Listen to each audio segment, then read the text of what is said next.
Welcome to the Clarity Challenge and welcome to part 2 of our conversation on partner weakness management.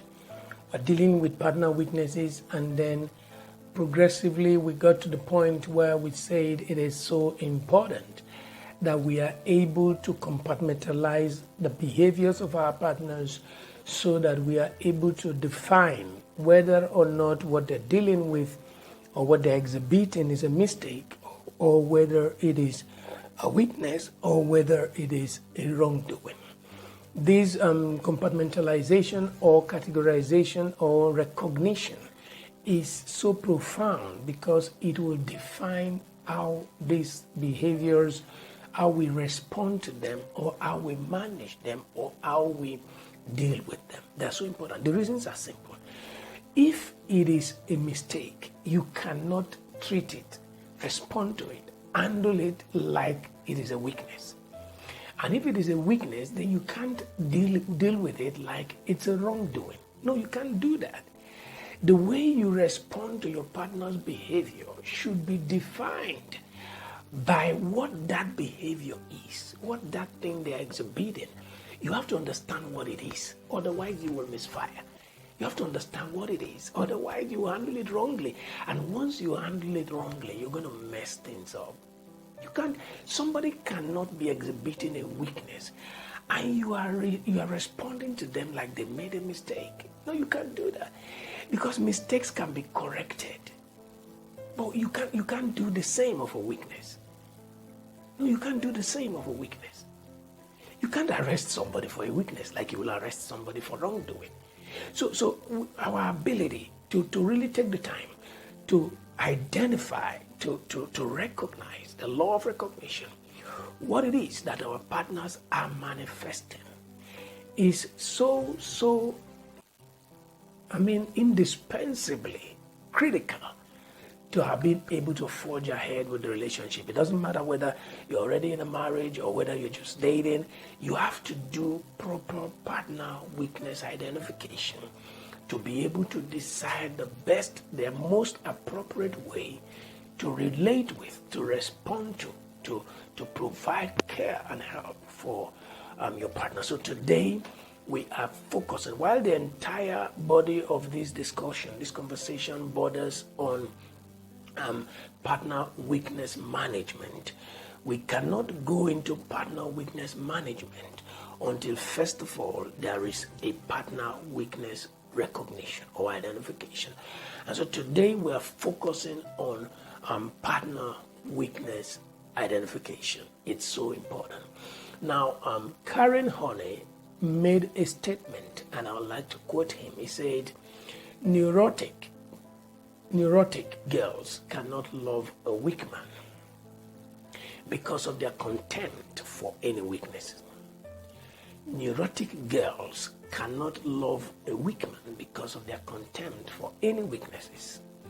Neither can they cope with a strong man because they expect their partner to always give in. So they have a weak person, they can't handle that. They have a contempt for weaknesses. They find a strong person, they can handle that. They have a contempt. They want their partner to always give in to their whims and caprices. Now that's our general disposition to weaknesses.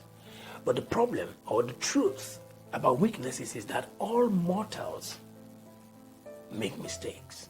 And all mortals have a weakness. So even them neurotic girls also are embodiments of incredible weaknesses. As a matter of fact, the fact that they cannot love a weak man means that they are themselves embodiments of weaknesses. If you cannot love a weak person, you are weak, you are not strong. In the same vein, if you also cannot cope with a strong person, your weakness is monumental, is grand. Everybody has a weakness. What I can put together is why we behave like saints at the face of somebody else's weakness, whereas we're using a whole lot of things to cover our own weaknesses. It is the reason why I have said that whenever you amplify other people's weaknesses, it is a sign of weakness. Amplifying other people's weaknesses is in itself a sign of weakness. But the only proof that you are strong is that you are able to stand in for your partner's weakness. That's the proof of strength. It is the reason why I have always said that if your strength exposes my weakness, that is no strength. That is weakness in its grandest scale. If your strength is an expert in exposing other people's weakness, it shows how terribly weak you are. What strength does, the characteristics of strength, is that it has the capacity to make for, to cover up for, to help, to stand in, to take the place instead of other people's weakness.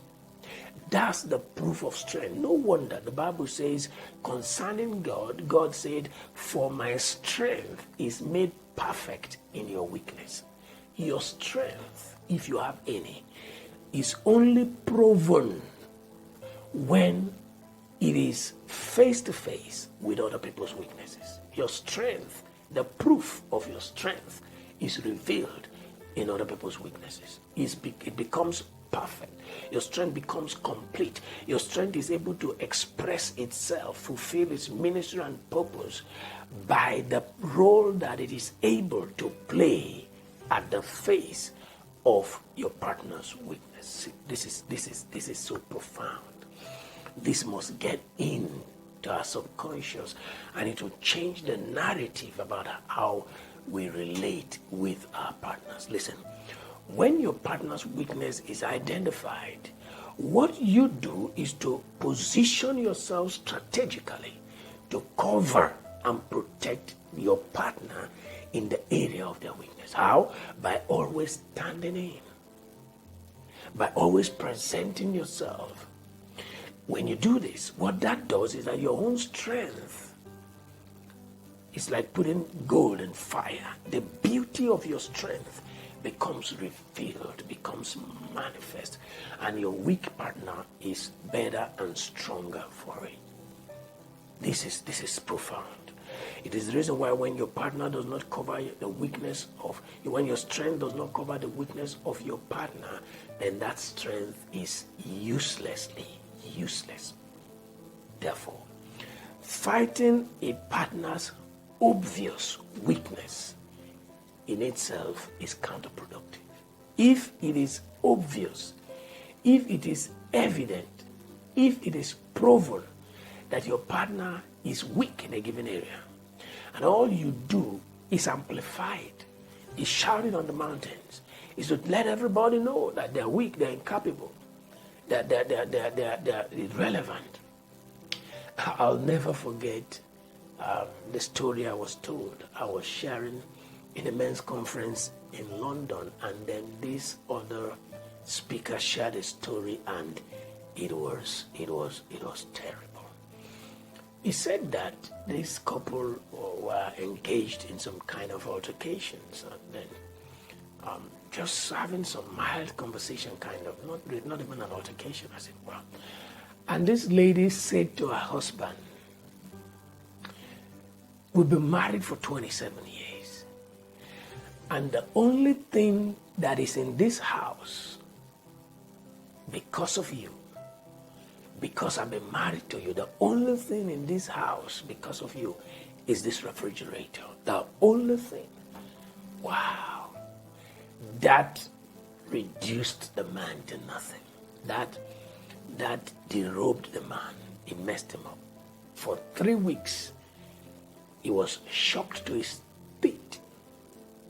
He asked her, he said, you mean you said that to me?" 1 week later, standing where he was, he asked her again, "You mean you said that to me?" 3 weeks later, 4 weeks later, 5 weeks later, he couldn't get himself out of the shock. He couldn't believe that 27 years after, this was what somebody has spent his life with was thinking about. He kept asking, "You mean you said that to me?" If your strength, you are financially stronger, only reveals the weakness of your partner, I don't know what to say to you. I just don't know what to say to you. What came to my mind is not good. So I just leave it at that. This is so profound. So we want to take our time now in this session to look at what a weakness is. Then we look at what a mistake is. Then we look at what a wrongdoing is. That way we'll be able to ask ourselves and then answer the question, what my partner is exhibiting, is it a weakness? So now let's start with a mistake. What is a mistake? A mistake is an error in judgment that leads to an error in action. All of the times, a mistake is an error in judgment that results in an error in action. This is so profound. It is the reason why I said you cannot treat a weakness like you're treating a mistake. The beauty about a mistake is that it is not intentional usually. It is not intentional.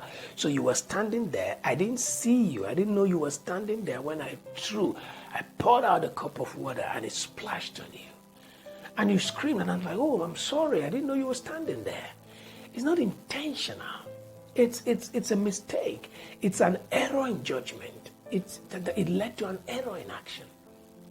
I'm amazed when I relate with people on a daily basis, and they're like, "No, she did it intentionally. She's just been wicked. She's just been unreasonable." Excuse me. Sometimes I wonder whether there's a school, a class where people study mind readership. How do people read the mind of people and come to the conclusions insistently that that partner intentionally wanted to mess with them? I don't get that. I don't get that. Listen. A mistake is not intentional. If it is intentional, then it's not a mistake. It's a wrongdoing, and it has to be approached differently. It is the reason why I have a problem when we flog a child for being a child. It doesn't make sense. If that's a child, the child will act like a child. You don't flog a child for being a child. It's normal that when children meet a heap of sand, they will play in the sand. There is even a probability that they will start throwing up the sand. And if you run into a child like that, you don't flog the child for playing in the sand. You don't flog a child for throwing up the sand, except if you've told the child what to do before, you've warned the child what to do before, and you can establish that that's an act of disobedience. Otherwise, you don't flog a child for being a child. What you can do, instead of just telling a child, don't do this, don't play in the sand, which is not likely going to work. What you should tell the child should be probably, you don't throw up sands, you play in the sand. Don't throw up sands, play in the sand. So instead of telling them what not to do, it's better to tell them what to do. Being positive in your teaching, in your lessons, is better than just attempting to correct. Show them what to do, not just what not to do. If you stop at telling people what not to do, you're creating laws. You are not providing a platform for them to deploy their energy. And for crying out loud, they got some energy, they eat every day, they're going to use that energy. So if you just tell them what not to do without showing them what to do, then they're going to do it. So you don't flog a child for being a child. Just the same way, you can't just flog, reprimand. You can't just discipline people for making a mistake. What you do is to throw light. Dr. Nnamdi Azikiwe of blessed memory said, shine the light, the people will find their way. So what you ought to do is to show light. Oh, I was here, you didn't see me. Next time when you want to pour, throw water, check well, look out there properly, make sure there's nobody. Look to the left, look to the right, and then look to the left again before you pour the water. You provide direction, you provide light. So it's so important that we understand what a mistake is. So a mistake is when you understand something or somebody incorrectly. So it's not intentional. A mistake is to make a wrong judgment about something. So it's not intentional. A mistake is done based on insufficient truth, not enough access to relevant information, limitation in knowledge, in exposure, in experience, in education, in enlightenment. Mistakes are because that's the best the person knows. It's a mistake. A mistake is to identify someone or something incorrectly. It's a mistake. A mistake is when you confuse one thing with another thing. So it's okay if somebody makes a mistake to correct them. You correct their mistakes by providing better light, providing instruction, providing direction, and demanding that there should be a change in behavior. Because the only proof that learning has taken place is when there is a change in behavior. So when people make mistakes, you can reprimand them and expect that they will correct the mistakes, because that's the reason they have better light now. And that will be fine. But I'm saying you cannot deal the same way with a weakness. Now, what is a weakness? A weakness is a quality. A weakness is a condition. A weakness is a way of life. A weakness is a state of being of an individual. And it is usually defective in nature. Underline the word nature. It's usually defective in nature. If you understand the import of the statement nature, you will understand how ingrained in a life a weakness can be, how ingrained in their nature a weakness is. So it's a quality, a condition, it's a way of life, a state of being, a condition. This is heavy. This is serious. And for goodness sake, if something is a defective nature, you can't shout it out. You can't scream it out. You can't flog it out. You can't starve it out. You can't deprive people of stuff because they're manifesting weaknesses, and because it's a constant. You can't do that. It means you don't understand the gravity of a weakness. You don't understand it. A weakness is a quality. It's a feature. It prevents someone or something from being effective or useful. It prevents. If it prevents, it has energy. If it prevents, it has power. And oftentimes, its power is overriding. It's way ahead of the strength of the person that it has overpowered. That's what a weakness is. Listen, when you understand a weakness, becoming empathetic is just a natural flow, a natural consequence, a natural, just organically, you just become empathetic. Once you understand the weakness, the concept of a weakness, you will become empathetic with the partner. A weakness is something that you like so much that you are often unable to resist it. Underline the word. You are often unable to resist it. It's the reason against their argument, I tell them homosexuality is a weakness. You like it so much, you are often unable, incapacitated, neutralized, easily beset. You can't withstand it. I tell them lesbianism is a weakness. Homosexuality is a weakness. The entire catalog of what it is in the gay community, all weaknesses. Because if it's not a weakness, the proof that it's not a weakness is in your ability to wake up tomorrow morning and say, I'm not doing this no more. I can't do this no more. If you can't stop it, it's a weakness. If you can't stop it, it's an addiction. So when people are dealing with drugs, they're dealing with masturbation, they're dealing with pornography, they're dealing with infidelity, they're dealing with all kinds of people that womanize weaknesses. They're overwhelmed. Once they see a woman, they are paralyzed, they're incapacitated, they become dysfunctional. Their entire brain shuts down until they've slept with that woman. It's a weakness. No, it's a weakness. Some people have a weakness for smoking. Other people have a weakness for procrastination. Some people have a weakness for stage fright. Some people I have weakness for insecurity, and the problem with insecurity is that it's a broad term. What engenders insecurity for people are different with different people. Some people become insecure once they have financial issues. Some people become insecure over too many things. These are profound things. Some people have a weakness for stage fright. Once they are on the stage, their body begins to vibrate helplessly. They are miserable. They don't know what to do. And you can't flog that out of a child, for crying out loud. You can't do that. And so it's so important that we understand the enormity of a weakness. Sometimes weaknesses pre-exist the individual. That is, they were born with the weakness. They are so helpless. Sometimes it has been developed over a period of time due to the environment they grew up in due to exposure. Sometimes it's just there. Oftentimes, weaknesses are die-hard in nature.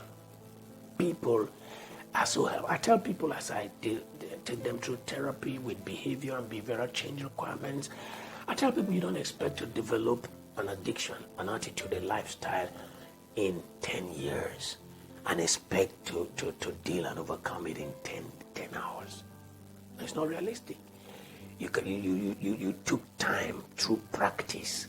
The Bible talks about people whose faculties have been developed through practice. You've been practicing something for 10 years, and you think that in 10 hours you can undo them? You think that in 10 days you can undo them? It's not always like that until the supernatural comes into the right thing. It is the reason, listen, when you understand the intensity of a weakness, it is the reason I tell people that the right thing to do when you are in a dating relationship is to engage intensively in partner weakness identification. This is so profound. It has to take place. It has to take place so that you can decide, okay, this is the weakness that my partner, intended partner, is dealing with. Can I live with this weakness forever? Because there is no guarantee that this weakness is going to change. There's no guarantee that this weakness is going to change. Can I live with it forever? Or, if I can't live with it forever, it's okay. There's no problem with that. You let them go. They will find somebody that can live with that can love them in spite of that. If you can, then you also go. You will also find someone you'll be able to fit into their weaknesses, because the truth is, even the person you are going to will have weaknesses in other areas, which probably you'll be able to deal with. But to think that you're leaving this one to go to that one because you think that one is not going to have any weakness, you're living in the world of fantasy. So that person is going to have their own kind of weakness, and you have to be sure you can make do with that kind of weakness. So if you can live with it, fine, you keep up with the relationship, but you need some of the skills that I'm going to be teaching in the course of all them series on partner weakness management to be able to live harmoniously with them and enjoy the relationship. But if you can't do that, you can't live with them, you let them go. Alternatively, even if you don't have the skill sets, you want to, the third thing you can do is to expose them to therapy. You have to outsource training for them to be able to deal with what it is they're dealing with, while you cooperate with them when they come back home, to create an environment and a platform that makes change, learning and change, learning, unlearning and relearning possible for them. Your contribution is going to be critical all of the times. This is so profound, where you're able to position yourself strategically until they outgrow the weakness. What I just said now, you don't want to mess with it, because it is the reason why some people are literally angels. When they get married to us, they're literally angels. We said they were amazing when we took them to the altar, when we presented them for marriage. And now we say they are worse than Lucifer. Why? It is because of the lack of skill set for managing our partner's weakness. It is always handling, the way we have gone about handling our partners, that have messed things up. This is so profound. Now, I'll quickly look at misdeeds or wrongdoings. Wrongdoings are different from mistakes. Wrongdoings are different from weaknesses. Of course, a mistake can graduate into a wrongdoing. For example, yes, you poured that water, you didn't look, you didn't notice that there's somebody there. So you didn't know somebody was there, you poured the water. Let's assume that water is hot, water at boiling point, you poured the water. Even if it's a mistake, the damage you've caused on the person has graduated it into a wrongdoing. And you gotta answer questions for that. Correcting you want is not gonna fix it. When you enter into the realm of wrongdoings, the person who did wrong must show remorse. They must show that they accept that they are wrong. But beyond that, there is an extent of damage that is involved that may require you to become answerable to the state. You might have to go to court. You might have to go to the police. You might have to be in prison. Your life could even go for it. That's the gravity of a wrongdoing. So if a weakness leads you into a wrongdoing, you got to pay for it. If a mistake leads you into a wrongdoing, you got to pay for it. But the key thing here is that a misdeed, a wrongdoing, is something that is morally wrong. It's an illegal act. It could be a breach. It could be a crime. It is law breaking. It's an offense. It's a misdoing. It's a sin, a transgression, a trespass. It's a violation. It's a wrongdoing.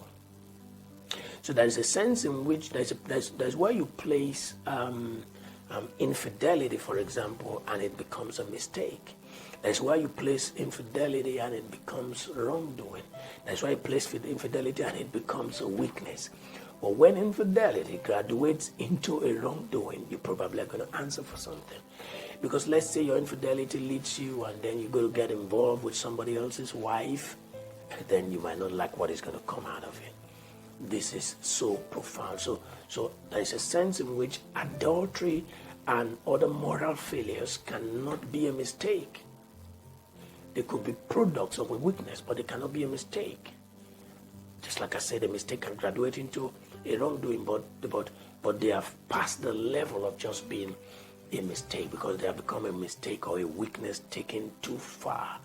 And the offender owes the offended remorse. He owes them an appropriate apology, and they might have to go to answer to security institutions because you have exceeded certain boundaries. This is so important. So having established what a weakness is, having established what a wrongdoing is, having established what a mistake is, if you have clarified that what your partner is dealing with is a weakness, then it's not an act of error. It's not an act of omission. It's a weakness. So from that point when you have clarified that what your partner is dealing with is a weakness, it is from that point that your approach must be decided. It has to be different from the way you approach a mistake or a wrongdoing. It can't be the same. No, it cannot be the same. Listen, you can correct a partner who has made a mistake, but you can't do that for a weakness. You can correct a partner who has made a mistake. Number one, a mistake is subject to correction and is expected not to reoccur as soon as learning light has been shed. You don't expect a mistake to repeat itself because this person is now aware, is now informed as to what is obtainable or what is acceptable. So you don't expect a mistake to reoccur. But excuse me, when it comes to a weakness, you ought to expect a weakness to reoccur, no matter how you look at it, no matter what you try to do, no matter how much you shout, how much you scream, how much you cry foul, go to everywhere, call the police, tell your pastor, call your lawyer, call your doctor, tell the family, tell the children, tell everybody. Do what you like to do to correct them. A weakness will reoccur. You better expect it and begin to position yourself in such a way that your actions and reactions and responses are programmed to help the situation. Because if you don't program it that way, you're going to complicate things. And that person who was negative, bad to a third degree, can become bad to a seventh degree because you don't know how to manage it. Imagine you continuously making reference to your partner's weaknesses. What would that amount to? It amounts to nagging. And what will nagging do? As soon as you engage the path of nagging, what you're going to get is simple. When you nag, you're going to create an emotional gap. And once you create an emotional gap, it's going to lead to a physical gap. Because as you keep nagging, keep talking, keep emphasizing their weaknesses, you're going to shut them down emotionally. Once they're shut down emotionally, they're going to avoid you. That's what anybody will do. Avoid somebody who talks down on you. Avoid somebody who cannot celebrate you. Avoid somebody who cannot make your burden easier, make your challenges easier to deal with. You avoid them. And as soon as that gap is created, trust me, you are losing the relationship, you are losing the partner, you are losing everything you've invested in. And I'm not sure that's the best way to go. Therefore, to think that correcting a weakness will eliminate it means that you do not understand the gravity, the import, the full weight, and the implication of a weakness. This is so profound. Haven't come to this point where we've agreed that correcting nagging is not going to eliminate a weakness. The question will be, what should we then do? The first thing to do is to accept the reality of what you are face to face with. Number one, accept the reality of the weakness. Accept the reality of who your partner is. Accept them for who they are. And the only way you prove that you have accepted somebody is that you celebrate them. You don't tolerate them. You celebrate them. Everybody will avoid those who tolerate them. Everybody will avoid those who don't celebrate them. Everybody will, when you tolerate people, they know it will show. By the way you treat them, by the way you respond to them, by the way you acknowledge them publicly, by the way your everything will show that you have not accepted them. If you have not accepted them, it means you've rejected them. If you've rejected them, they will defend themselves, they'll fight for themselves, they will react. They'll function in ways and manners that will also mess you up and mess up the entire relationship. You don't want to do that. But when you truly accept a person, and you can't accept the person until you come to terms with the reality of the weakness and how helpless, how defeated, how battered life has dealt with them, the kind of lemons that life has thrown at them. When you come to realize it, it will automatically translate into empathy. Automatically. And empathy will lead you to begin to think about supporting them. What can I do to help this person? And as you begin to support them, it will automatically lead. It's an organic progression. It will lead to patience. You have this incredible, inexplainable kind of patience for their idiosyncrasies because you know it's coming. You saw it coming. You're going to see that this thing is coming. And you're going to begin to position yourself strategically to be of incredible benefit to them instead of becoming the reason why they're not able to deal with it. And then as soon as acceptance leads to empathy, empathy leads to support, support leads to patience, the next thing you want to think of is, do they need therapy? Don't you think they need outsourcing of therapy? Because most of us partners do not have the requisite skill and the patience to train, to guide, to direct, to lead one another, and then be able to wait for the process of unlearning, then learning, then relearning. We're not able to do all that. And the reason we're not able to do all that is because we're yet to accept who they are. And apart from the fact that we don't have the skill set. So we might have to discuss and then begin to outsource therapy. What therapy will do is provide training. Training will provide the exposure that they need. Training is so powerful. Point by point steps that will make a difference. And then the therapy will provide a practice. Give them assignments, give them exercises that will lead to practice, because addictions, weaknesses stem either from birth or by something you kept doing over a period of time. Practice over a period of time leads to the weakness. So the only way out of the weakness is another set of practice that will walk you out of the weakness. It's not you can't develop a lifestyle in 10 years and want to think that you can knock it off in 10 days, except the supernatural comes into play. So you might have to go through processes. The Bible talks about those who have trained their faculties through practice to differentiate between good and bad. Faculties trained through practice. So there will be practice that will lead to overpowering weaknesses. And it's profound. It's amazing. And so in our next session, we're going to look at these 7 areas, one after the other. More detailed: acceptance, empathy, support, patience, training, exposure, and practice. I look forward to having you during that section. Questions are allowed, comments are welcome, and trust me, we can always provide help if you need one.